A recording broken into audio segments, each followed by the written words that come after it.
വെറുപ്പും വിദ്വേഷവും പകയുമൊക്കെ മനസ്സിൽ വെച്ച് നടക്കുന്ന ആളുകളില്ലേ, എന്നെ ദ്രോഹിച്ചവരോട് പ്രതികാരം ചെയ്യണമെന്നും അവരുടെ ജീവിതം തകർക്കുമെന്നുമൊക്കെ പറയുന്നവർ.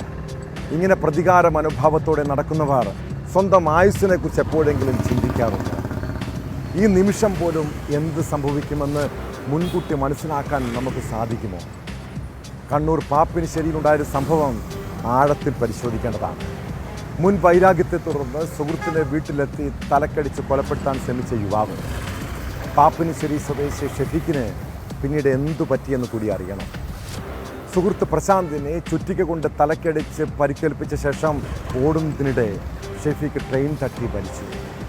സംഭവത്തിൽ വളപട്ടണം പോലീസ് കേസെടുത്ത് അന്വേഷണം ആരംഭിച്ചിട്ടുണ്ട്. ഇത്രയേ ഉള്ളൂന്നേ മനുഷ്യൻ്റെ കാര്യം. ഒരാളെ തല്ലാനും കൊല്ലാനും ഇറങ്ങുന്നതിന് മുൻപ് സ്വന്തം ജീവിതത്തിലേക്ക് തിരിഞ്ഞു നോക്കണം. മനസ്സിനെ നിയന്ത്രിക്കാൻ കഴിഞ്ഞില്ലെങ്കിൽ ചിലപ്പോൾ ഇതുപോലുള്ള ദുരന്തങ്ങൾ പോലും സംഭവിക്കാം.